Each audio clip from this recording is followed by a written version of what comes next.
ఆనాడు జడ్పీటీసీగా నాతో పాటు పనిచేసిన ఎంపీటీసీలు సర్పంచులు వాగులు దాటడానికి వాగుల్లో ఇసుక దొంగలిస్తుంటే వాగులు దాటేటప్పుడు మనుషులు కొట్టుకుపోయి చచ్చిపోయినారు. చాలా గ్రామాలకు రోడ్లు లేవు, చాలా గ్రామాలలో అభివృద్ధి లేదు. ఆనాడు ఉమ్మడి మహబూబ్ నగర్ జిల్లాలో ఈ మిడ్జిల్ మండలాన్ని, అదేవిధంగా గద్వాల శాసనసభ నియోజకవర్గంలో గట్టు మండలాన్ని డార్క్ మండలాలుగా ప్రకటించారు.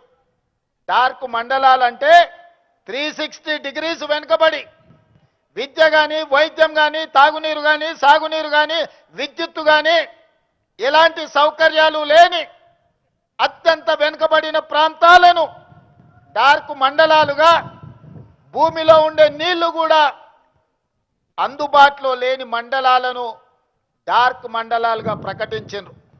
మరి అత్యంత వెనుకబడిన మండలమైన ప్రజలు చైతన్యంతో చీకటి మండలంగా పిలువబడే ఈ మండలం, ఆ చీకట్లో నుంచి ఒక వెలుగు రేఖ రావాలి, మా జీవితాలు, మా తలరాతలు మార్చాలి, మా మండలం బాగుపడాలి అని 2006లో తీసుకున్న నిర్ణయం ఈనాడు తెలంగాణ రాష్ట్ర ముఖ్యమంత్రిగా ఒక అవకాశం నాకు వచ్చింది. మరి మండలానికి కృతజ్ఞత చెల్లించాల్సిన బాధ్యత నా మీద లేదా? అందుకే సహచర మంత్రివర్గ సభ్యుల్ని అనుమతి తీసుకొని ఈ మండలంలో ప్రతి గ్రామానికి అభివృద్ధి చేరాలి. ఈ మండలంలో ఉండే ప్రతి వాడు, అరే మేము ఆ రోజు మా ఇంటికి వచ్చిన మా సోదరుడు, మా ఊరికి వచ్చిన మా బిడ్డ ఈరోజు తెలంగాణ రాష్ట్రంలో ప్రభుత్వాన్ని నడిపించే బాధ్యత నిర్వహిస్తున్నాడు, మాకు సహాయం అందుతుందని మన వైపు చూస్తున్నారు. అందుకే నిస్సహాయాలుగా ఈ మండలం నిలబడడానికి వీల్లేదు. ఈ మండలం అభివృద్ధి జరగాలి, ఈ మండలం ఈ జిల్లాకే ఆదర్శంగా నిలబడాలి. అందుకే ఉప ముఖ్యమంత్రి గారికి ప్రత్యేకంగా నేను విజ్ఞప్తి చేస్తున్నా, ఈ మండలాన్ని మీరు దత్తత తీసుకొని ఇక్కడ జరగాల్సిన అభివృద్ధి కార్యక్రమాలను మీరు నిరంతరం నా మిత్రుడిగా పర్యవేక్షించాల్సిన బాధ్యత మీరు తీసుకోండి అని చెప్పి నేను కోరుకుంటున్నా. ఇంతకంటే ఈ ప్రజలకు నేను చేయగలిగింది ఏమీ లేదు.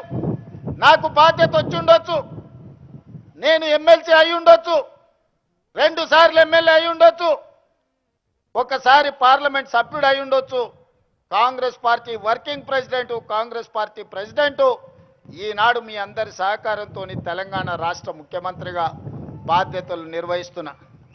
ఇంతకంటే ఈ రాష్ట్రంలో కాంగ్రెస్ పార్టీ దగ్గర, తెలంగాణ ప్రజల దగ్గర నాకు అవకాశం ఇవ్వడానికి, నాతో పనులు చేయించడానికి వాళ్ళ దగ్గర ఇంకా ఏమీ లేదు ఇవ్వడానికి. వాళ్ళు ఉన్నదంతా సర్వం నాకు ఇచ్చిండ్రు, ఇవాళ నన్ను పెంచి పోషించిండ్రు. అందుకే ఆనాడు మొక్క నాటిన ఈ మండలానికి మిడ్జిల్ని తీర్చిదిద్దాల్సిన బాధ్యత నా మీద ఉన్నది. వీళ్ళ సోదరుడుగా ఈ మండలాన్ని అభివృద్ధి పదం వైపు నడిపించాల్సిన, అభివృద్ధి చెందిన మండలంగా, ఇది డార్క్ మండలం కాదు. ఈ ప్రాంత ప్రజలకి వెలుగు రేఖలు వచ్చినాయి, ఈ ప్రాంతం అభివృద్ధి చెందింది అని చెప్పి ప్రభుత్వ లెక్కలలో తేలాలి. దానికి మీ వంతు సహకారం కావాలి అని చెప్పి మిత్రుడు బట్టి విక్రమార్క గారికి నేను విజ్ఞప్తి చేస్తున్నా. మిత్రులారా, మీరు ఆలోచన చేయండి.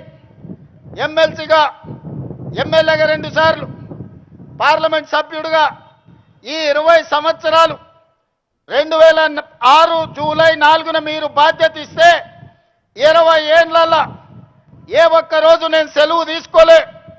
నా స్వార్థ ప్రయోజనానికి నాకు ఇచ్చిన అవకాశాన్ని దుర్వినియోగం చేయలేదు.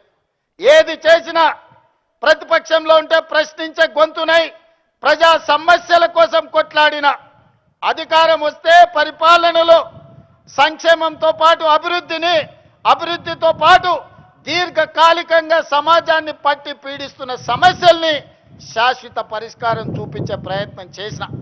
ఆనాడు నాతో పనిచేసిన ఎంఆర్పిఎస్ మిత్రులు చాలా మంది ఉన్నారు.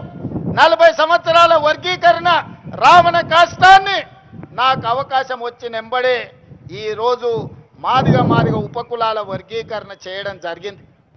అదేవిధంగా మా బలైన వర్గాల సోదరులు గొర్రెలకు, బర్రెలకు చివరికి కోడి పిల్లలకు కూడా ఈ రాష్ట్రంలో ఈ దేశంలో లెక్కలు ఉన్నాయి.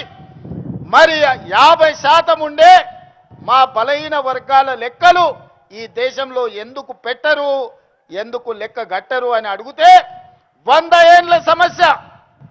ఆనాడు 1931 బ్రిటిషర్స్ లెక్క పెడితే 100 ఏళ్ల బలహీన వర్గాల లెక్కలు పెట్టిన ప్రభుత్వమే లేదు. మా మిత్రుడు బట్టి విక్రమార్క గారి నేతృత్వంలో 100 ఏళ్ల సమస్యకు జనగణనలో కులగణన చేసి ఎవరు ఎంతున్నారో లెక్క తేల్చడమే కాదు, లెక్క ప్రకారం వాళ్ళ వాటాలు వాళ్ళకి ఇవ్వాలి, వాళ్ళ సంక్షేమం వాళ్ళ అభివృద్ధి వాళ్ళకి చేర్చాలి అని ఆ సమస్యకు శాశ్వత పరిష్కారం చూపించింది మన ప్రభుత్వం, ప్రజా ప్రభుత్వం. మిత్రులారా, మీరు అవకాశం ఇచ్చినందుకు ఈ దీర్ఘకాలికమైన సమస్యల్ని మనం